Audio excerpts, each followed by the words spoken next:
In this cemetery overlooking the sea, 1,000 snowdrop trees are planted, and during the peak season, one can witness breathtaking scenic views with the blue sea in the background. Right now, the flowers have not fully bloomed yet, and the branches have just begun to be tinted faintly white. The grave where my parents rest is a little removed from the main section, located in a quiet spot where a large snowdrop tree stands. The sea can also be seen in the distance. They bloomed again this year. I touch the warm trunk of the old tree and sigh with relief. Lately, visiting the grave in this season has become something of an annual event. My name is Thomas Palmer, 29 years old. This spring, I graduated with a master's degree.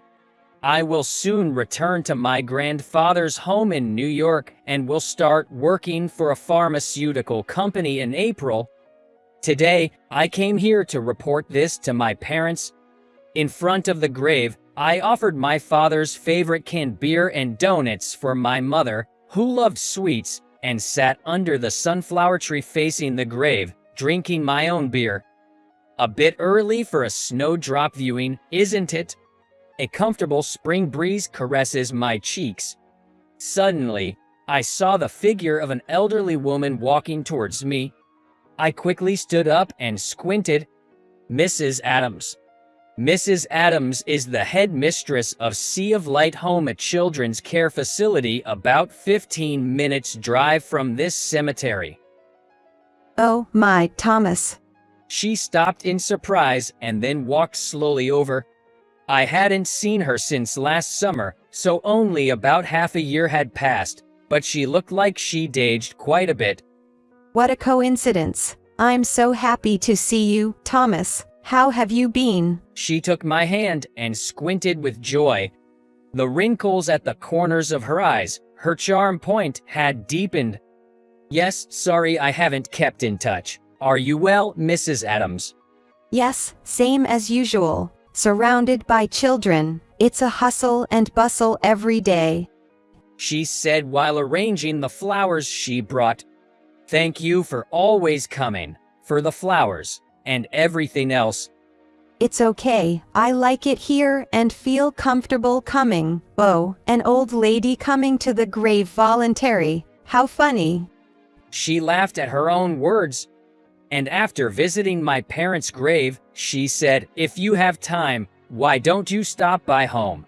I have something to give you, and gave me a ride in her car.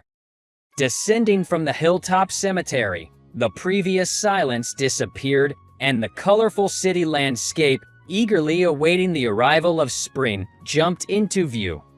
The car drove through the city and approached the coastal road. So, did you get your room cleaned up? Sorry, I couldn't help you with that, she said, looking out the driver's side window. No, I didn't have much stuff anyway. Would you mind if we stop here for a moment? I bought cream puffs as souvenirs for the children at a pastry shop we found along the way. You didn't have to. She hesitated, but then put her hands together in front of her face, saying, but the kids will love it, thank you. As we drove along the coastline with mountains to our right, a small fishing harbor soon appeared in a narrow bay. Then we climbed a little up the hill to the children's care facility, Sea of Light Home. From the hilltop facility, you can see several fishing boats in the harbor, some fishermen and fishers at work on the breakwater, and a beautiful port town spread out below.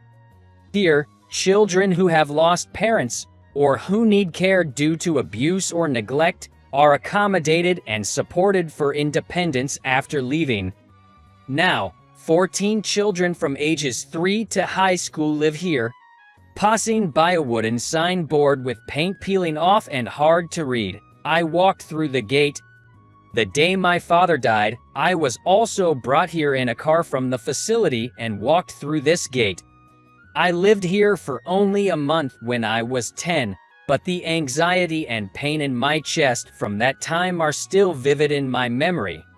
I also clearly remember the warmth when Mrs. Adams said, "It's okay, and hugged me, trembling and small. Even now, thinking about it almost brings tears to my eyes. Mrs. Adams dropped me off in front of the entrance, saying, "Go inside and wait," and went to park the car. I was about to enter the building when I suddenly looked at the small playground next to the building. I found a boy around 3rd or 4th grade, sitting alone on a piece of playground equipment, slide. I saw myself in him at that age. My mother passed away from illness when I was very young. Since then, my father, a construction worker, raised me all by himself. That night, my father was going to be late because of overtime. "I'll be home by 9," he promised, and I waited for him by doing homework and watching TV. I had dozed off and was awakened by the loud sound of a fire truck siren. The time was a little past 10. The TV, left on, had switched to a news program. Strong winds from the ocean were rattling the poorly built windows of our apartment. I felt a sudden unease and called my father's cell, but there was no answer. When anxiety had begun to take over, I heard a knock at the door. "Dad?" I leaped up and rushed to the door. When I opened the door, there was an unfamiliar middle-aged woman and a police officer, who asked, "Are you Thomas Johnson?" I don't remember much after that. When I came to, I was in the arms of Mrs. Adams. That night, on his way home, my father noticed flames coming from the 2nd floor of a fishing lodge near our home.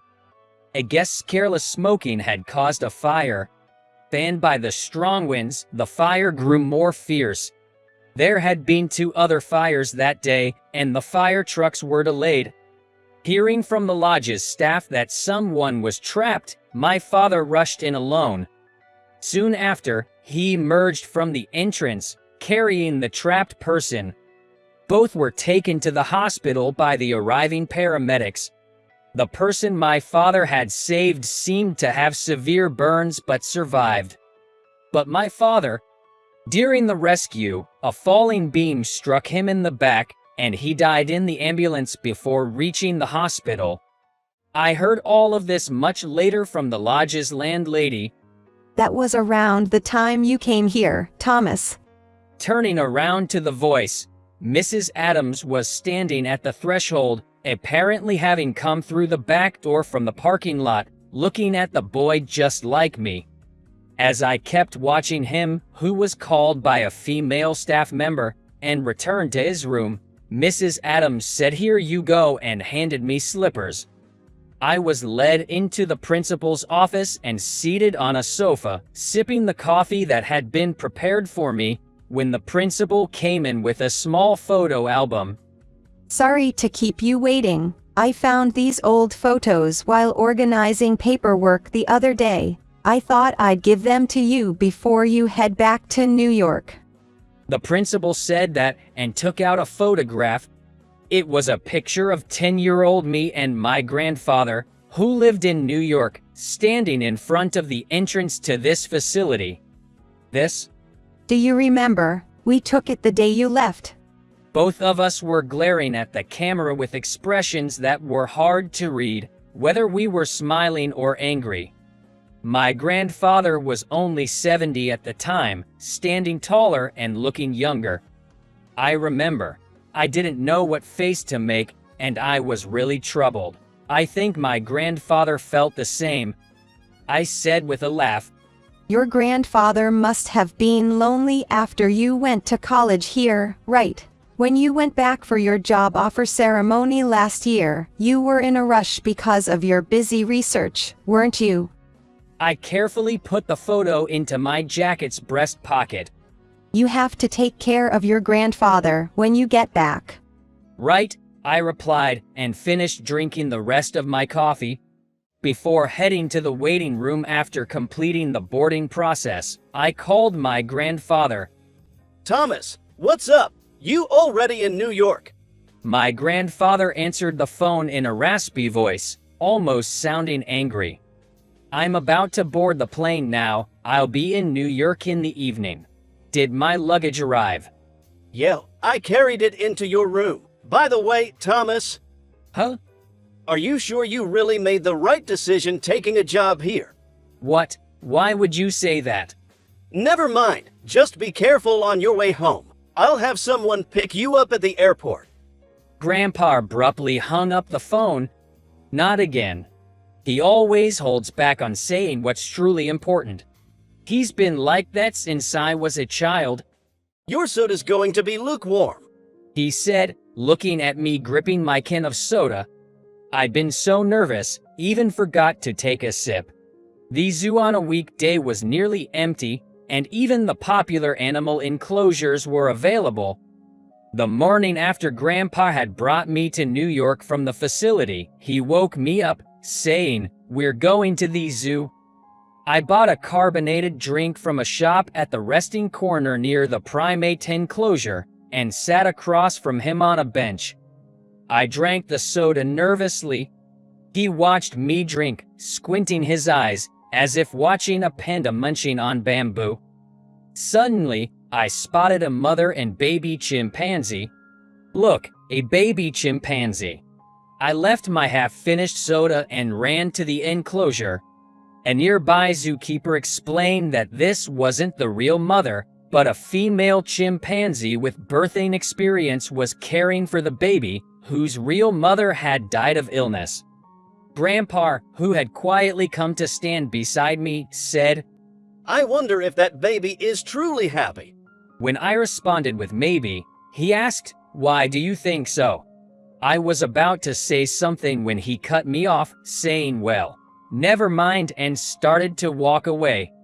I couldn't call back this old man, whose name I still didn't know what to call, and I followed him, feeling as if I'd done something wrong. When I reached the arrival lobby at the airport, Harrison was there, waiting, and ran up to me. He has been Grandpa's secretary and driver since I was little. Welcome back, Thomas. Harrison, with his small frame, gave me a big hug with a beaming smile. I'm back. Thanks for coming to get me, Harrison. The freeway was congested, Your grandfather has been eagerly awaiting your return. Harrison said, with a knowing smile. How's his health? Yes, he received a clean bill of health at his last checkup. That's a relief. I relaxed into the seat. He's always been confident about his physical strength since he was young. Remember, your last elementary school field day. Harrison spoke to me through the rearview mirror. I saw Grandpa sitting in the guest seat. Harrison was beside him, holding a video camera. I was at the start line of the obstacle race, nervous. I had promised Grandpa the night before that I'd come in first place. Losing was not an option. The race began with the sound of the starting pistol. Everyone took off at once, clearing obstacles one after the other. Finally, we had to pick a piece of paper from a box and find the object written on it to reach the goal. I was in the lead and pulled a paper. It read your favorite person or thing. I looked around, bewildered. During that time, the other kids who were behind caught up and passed me. I made up my mind and stood before my grandfather. Grandpa, come on. He said, all right, and took my hand and ran. We came in third place. I was somehow very happy. I can still run more. He said, panting, and slumped at the finish line. Had you completely worn out? Harrison laughed as he recorded my grandfather. And then he zoomed in on the paper I was holding and asked, what's written on this paper? Suddenly, Harrison said, something got in my eye and went away somewhere. Do you still have that video you took at that time? Yes, of course. Would you like to watch it with your grandfather later? Nah, that's fine. He chuckled. The 0.2-acre property with a pure Japanese-style mansion looked like a temple or inn from the outside. With its stone walls and white plaster, roofed Japanese gate, and artfully arranged pine and bamboo plants in the garden.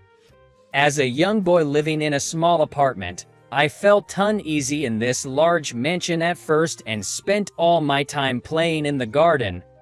While imitating my grandfather and feeding the carps in the pond, I was staggered to hear from Harrison that a single carp could cost tens of thousands of dollars. These beautiful carps and garden were cared for by her late grandmother. So, Thomas, please love them. Harrison said, looking lovingly at the garden. I remember it like it was yesterday. Getting out of the car and passing through the gate, Mrs. Smith was waiting outside the entrance. She is the housekeeper of this house, a talented cook in her late 50s, and someone I adore like a mother. Mrs. Smith, I'm home. Glad to see you're well. Thomas, welcome back. I made all your favorite dishes for dinner, she said, pushing me on the back. Now, your grandfather is waiting for you. He was reading a book in his study. I'm back now. Welcome back from your long trip. You must be tired. Take a rest. He said only that and returned his gaze to the book. Has he lost weight? His voice seems to lack vigor. I became a little worried. How's your health? Oh, I'm fine. The doctor just told me you don't look 84 the other day. My grandfather said, taking off his reading glasses. How about you? Must have been tough researching at the university. Then he continued. Developing medicine is a painful job that requires constant patience and effort. You could have taken an easier and more glamorous job. I want to do something useful for people. Still concerned about what I told you when I took you in? My grandfather said when he took me in, I'll let you study anything you want. Just become someone who can be useful to others. As a child, I somehow took it as a condition to become part of my grandfather's family. If I study hard and become a doctor or a lawyer, would he be pleased? I used to think about that, but now it's different. Now, driven by a stronger feeling, I want to pour everything into drug development. Bram Purdy. At that moment, Mrs. Smith's voice came from beyond the door. Dinner's ready. Let's go. She has cooked just for you, he said as he stood up and left the room. On the morning of the first day at work, dressed in a brand new suit, I greeted my grandfather. I'm leaving now. He said, you've got this, as he sent me off. Harrison had offered to drive me, but I had decided to commute by train, so I declined. Smith adjusted my tie, patted my shoulders, and said, good luck with the new employee's greeting, giving me a thumbs up. On the first day at work, the 130 new employees who had beaten high competition looked tense. The presidents gave us a speech, followed by the awarding of appointments, introductions of executives and department heads, and finally, the new employees' greetings. I was introduced by my boss as Thomas Palmer, the new employee representative assigned to the Pharmaceutical Research Institute of the Research Department, and got ready for the speech. Before the speech, I expressed my greetings to the president and my bosses. In my speech, I revealed a feeling I have always had since I was 14. 10 years ago, a dear family member suffered from a life-threatening illness. Fortunately, they had surgery, and there's been no recurrence, and they are now living healthily. But we never know when illness might strike again. I decided that I never want to see anyone fight against illness alone. So, I studied pharmacology in college to cure that disease. I want to use my emotions and experience to create sincere medicine for all those suffering from illnesses and those who hold the thought, I don't want to lose my loved ones, with all my might. I was applauded by my colleagues and bosses. After work, we went to a restaurant for dinner together. I enjoyed food and conversation with fellow new employees from the same research department, whom I had met at the job offer ceremony. I was touched by your speech earlier. Bravo! Suddenly, a young boss applauded and called out to me. I thanked him, confused, saying, thank you. How on earth could you come up with such a made-up story? Don't show off just because it's in front of the president. He, perhaps drunk, had a glazed look and snatched the champagne I was holding and chugged it. Reality isn't that simple. How many years do you think it will take to develop a drug? You, who knows nothing, don't talk about something like dreams, you idiot. I glared at him and said, "Nobody can predict the future. Perhaps tomorrow we may find a clue to a cure for an intractable disease. That's what attracted me to pharmacology." He looked incredulous and sighed. Which college did you go? I bet it was some low-tier college. My young boss, who had graduated from a top private university and worked as a medical representative MR, with top sales, talked incessantly about things I hadn't even asked. That's impressive. I'm from a university in Nebraska. Huh? You graduated from a pharmaceutical department in Nebraska, and you got into this company? It's a miracle. A miracle. But I would love to see the face of a parent who could only send their child to such a college. My parents have nothing to do with it. I chose that college myself. I was patted my head by him, was said, "Sore losing is unbecoming," and I was laughed loudly. At that moment, I felt a presence behind us. What's going on with my grandson? A sudden voice made me turn around in surprise, and my grandfather, who was supposed to be at home, was standing there with Harrison and other executives. "Grandpa," Harrison smiled and said, "Indeed, he wanted to see your big day, so I brought him here. You gave a grand speech. It was splendid."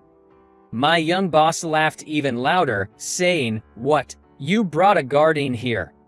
Grandpa frowned and yelled at the still confused him, "Call your boss here right now." His boss, the sales manager, came running, his face red with embarrassment. "You. What are you doing? This gentleman here is our company's chairman, Jason Palmer, and that new employee over there is his family." My young boss stumbled and looked at me, saying, What is going on?" Then heard another voice from behind. "Thomas, what happened? Are you all right?" I turned around to see the president standing there. "Uncle James, I mean, Mr. President." My brother actually said James, my beloved childhood figure and the sole son of my grandpa, the president of Palmer Pharmaceuticals, hugging my shoulders. He said, "I've got no complaints about the son of the man who saved my father's life," and laughed. He had affectionately watched over me since adopting me as a child when I lost my parents. Well, what? He was overwhelmed by surprise, stumbled, grabbed a nearby tablecloth, and fell dramatically. The sound of breaking dishes and screams filled the room. "What are you doing, you fool?" The sales manager yelled even louder in anger. As Harrison helped him, now covered in some kind of sauce, to his feet, he added, And let me tell you, Thomas Palmer's College is not just any local university. It's one of the prestigious state universities. Thomas admired a professor there since high school and wanted to study under him, seeing his research up close. So don't talk like you know everything. I was a bit shocked to hear the usually gentle Harrison speak angrily. I am sorry. Looking down, the senior employee mumbled his apology, and Grandpa spoke up. Being a medical representative is busy and stressful, with so much knowledge to acquire. But if someone who sells healing medicines hurts others, it's no good at all. Take some time to reflect on yourself, your job, and your heart. He apologized sincerely. After the commotion, Grandpa and I were on the rooftop terrace of the restaurant. The place is filled with plants of various sizes and grass growing at our feet. There are timber-laid walkways and wooden benches here and there. It was such a pleasant place, filled with sky and greenery, that it was easy to forget we were on a restaurant rooftop. We sat on a bench in an observation area with a view of the city skyline. I hope he doesn't get into too much trouble, I murmured, and Grandpa chuckled. You were the same when you first came to live with us, getting into a brawl during a school visit. But in the end, you were concerned about the other person. You've always been a kind child. That day was a school visit, and Grandpa had come to watch. I had been called a country bumpkin by the guy sitting next to me, who had teased me in a whisper during class, saying, "Your dad looks like your grandpa." In my anger, I stood up and shoved him. I said, "He's not my dad. He's my grandpa." I yelled, and we ended up in a fist fight. Naturally, the class was interrupted. The teacher was furious, and the other parents were in an uproar when Grandpa shouted, Good, good. Men should be like this. Then he laughed loudly. Everyone else started laughing, and the atmosphere instantly relaxed. Grandpa. On the way home from school, I called him like that for the first time as we walked together. He turned around and said, "What's up?" I felt happy somehow and said, "I hope he doesn't get scolded too much." He patted my head and said, smiling, "Getting hungry. Let's go home." Yeah, I remember that, but it must have been because I was happy. And then I continued. I was happy enough to care about others, both then and now. It's all thanks to you, Grandpa. He looked at the distant scenery and smiled. Then he asked, "How did you find out about the illness?" Well, of course I know. We lived together. You lied about going to a spa for a treatment and came back after surgery as if nothing had happened, but your diet changed and you lost a lot of weight. Plus, the medicine. I looked up the medication you were taking on the internet. He said, impressed, really? Why didn't you tell me about the illness? Is it because I'm not your real family? Then he thought for a moment and continued, I didn't want to burden you. I wanted you to live freely without being tied to anything. I thought that's what your father would have wanted too. And he went on, When you said you were going to take the college entrance exam in your hometown, I felt both happy and sad that you were growing up and leaving my side to return home. I thought I might have returned the favor to your father. Return the favor? I looked at his face. He had tears in his eyes. Thomas, I'm sorry for keeping this from you. Actually, I am. The one your father saved from the fire 14 years ago is. You're the one Dad saved, right? He turned to me. How did you know? I kind of figured maybe that was it. When I was a kid, I saw it by chance. When you were changing your clothes, there were big burn scars from your shoulder to arm. I'm so sorry. Suddenly, he rose from the bench, fell to his knees, and broke down in tears. If only I hadn't been too late to escape, your father would have survived. Forgive me, please. I knelt down in front of my trembling grandpa, who was almost in a position of groveling. Why are you apologizing? I was so happy to be taken in by you, Grandpa.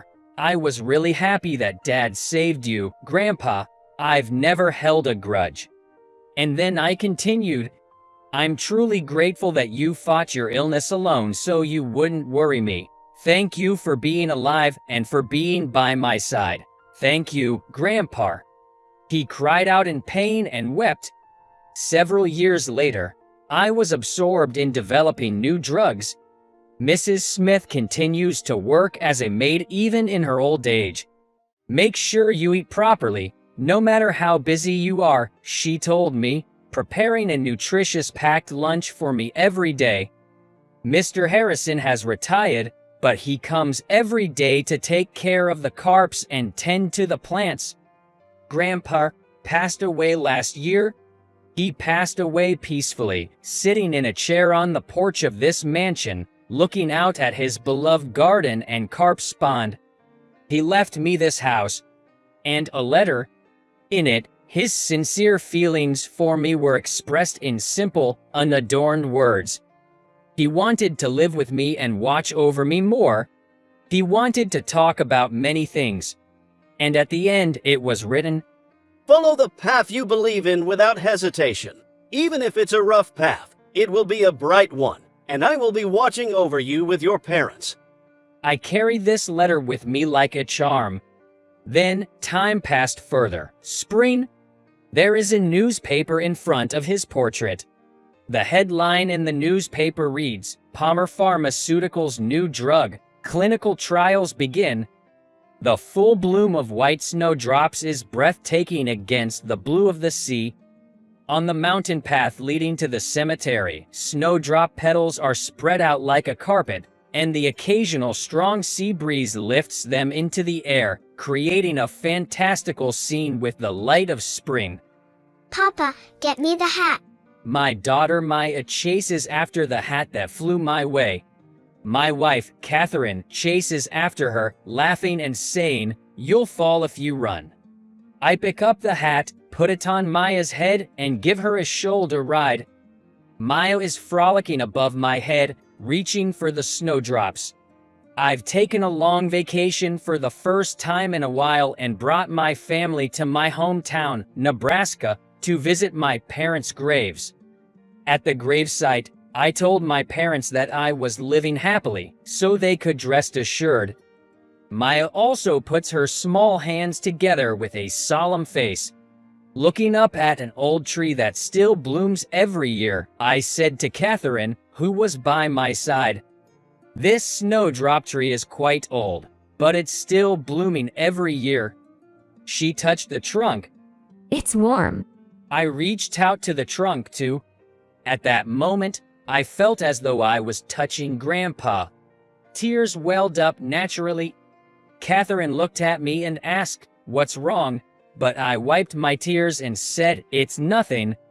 I feel that my parents and Grandpa, who are always by my side watching over me, are still with me.